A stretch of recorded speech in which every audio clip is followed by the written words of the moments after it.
we first put our settings here and then we start drawing. So type S6 pcast. Okay, that's type. Okay, the base level 1, top level 2, correct. Base and top offsets 0, base offset 0, top offset 0. Actual run width 2.2, actual run width 2.2. Location line exterior support left, exterior support left.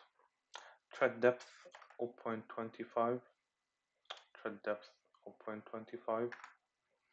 The first run will have 8 risers. The second run is to complete the stairs. What is the distance between the stairs and the opposing wall? So we will begin 8 risers and complete the rest in the second run. So now we are ready to draw the wall. Desired number, there's something. The desired number of risers 25. Desired number, and here it's 24. We should adjust this. Okay, and now we start drawing. And okay, here as you see the intersection, it automatically snaps. So we want to draw 8 risers, and as you can see it's highlighted but it's very light. 8 risers created, 17 remaining. That's how you know how many risers you can draw. Okay, so here is the first run completed, and the second run the same thing. We go to the intersection, we don't click anywhere, we just one click here and to the 8 risers, and then the other click, as you see, it automatically creates the landing, the part connecting the two runs. So here we go like this, and you can click in any part, it will not it's not a problem. Here it will go until the last stair, and here now we created the stairs, we click finish, and the task is that we want to get this dimension, but we want to make sure what is the distance between the stairs and the opposing walls. And here, because sometimes it may be it may get tricky, and you'll be asked to to get the dimension between the stair and the core of the wall, not the edge. So you check it 2 times. You check the text and you check it visually, and you see where does this line ends. So here it's from the edge here till the inner edge of this wall. So we go here, so it says 7.63, 7.63. That's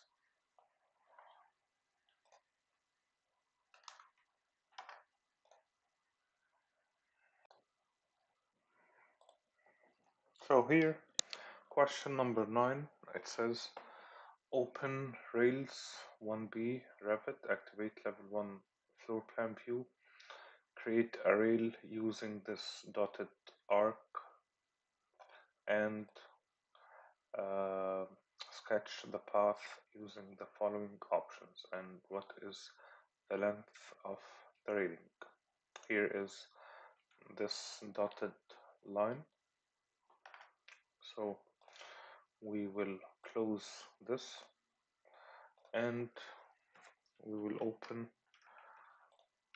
rail 1B and activate level 1 floor plan view. Get here and sketch a railing, and we will use the pick lines tool. But before we pick this line, we should complete the rest of the settings. So here it says offset from path negative 0.6 and the type glass panel. So here the glass, okay, and the offset from path it's minus 0.6, it's correct. So we will click on this line and we click finish. So what we should get is what is the length of the railing. The length of the railing, we'll click on it, and the length is 10.6459. 10.6459. Next question. It's open a floor REVIT, activate level 1 floor plan view, create a floor plan using the interior parameter of the exterior walls, and with this settings, and we should get the parameter of the floor at the end. So we'll close this and we'll open a underscore floor and activate level 1 floor plan view, and we'll get to floor, which settings we should use S1 metric base. Okay, that's correct. Offset 0, height offset from level 0, extend to wall core unchecked, and we should use the interior perimeter of the exterior walls as shown. So here, as you see, that is the shape of the floor that we should do. So we will use this pick holes, and we will just click on it, and we now get the correct shape of the floor, and we press finish. What is the parameter of the floor? The parameter of the floor is 56.1928. 56.1928. Next question. Open split 1A REVIT. We'll cancel this. Open split 1A REVIT. And we will activate level 2 floor plan view. And here we cannot see anything, so we will just double click on the scroll so that it zooms all the elements, and here it says what is the length of the highlighted part of the wall. I should split the wall first from this reference line and then get how the length of this. So I can just try to make it a smarter way, that I'll say, okay, I will not split, I will just measure this length directly. Yeah, you can do this, but it's risky, because it's not applicable in all questions. Here I get the answer as 0.41, and there is something here missing. We see here that the length is in 4 decimal places, but here it's in 2 decimal places. So what I will have to do is to go to project units and change this to custom, and here we will select 0, 0, 0. Okay, okay. Here it's 5.4054. 5.4054. So we here just skipped a step in which we should split this wall, but let's do it anyway. We will close this and we will hit SL, the shortcut for split, and here we get in this point, and with the tab we just scroll it, we just tab one more time, we get here and we press tab until this line appears and we click.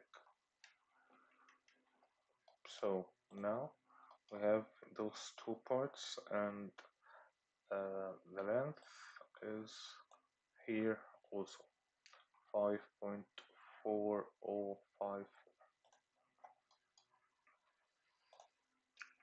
4.4054. So next question. That's the topography surface question, and it's also in most of the exams I solved.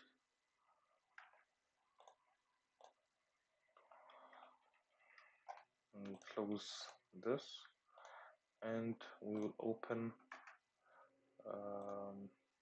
BLK 01, BLK 01, and we open the site and we import on underscore topo. We will get here, where is it,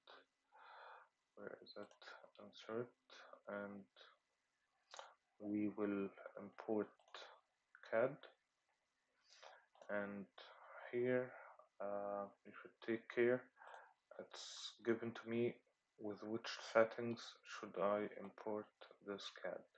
So here it says current view only off, it's here, current view only unchecked, colors preserve, positioning O2 origin to origin,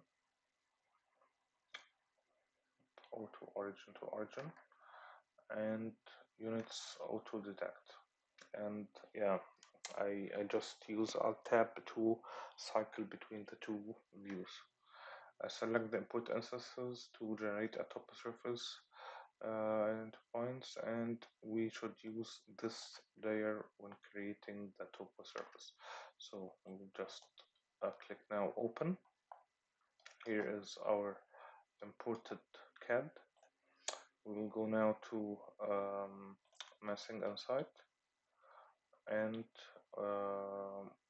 what we will do is we go to topo surface and create from import, select import instances, and we select our CAD file, and here we want to create the topo surface using this layer only. So we will check none and we will select this layer only. Now we have our points created. We will click finish surface. And what is the project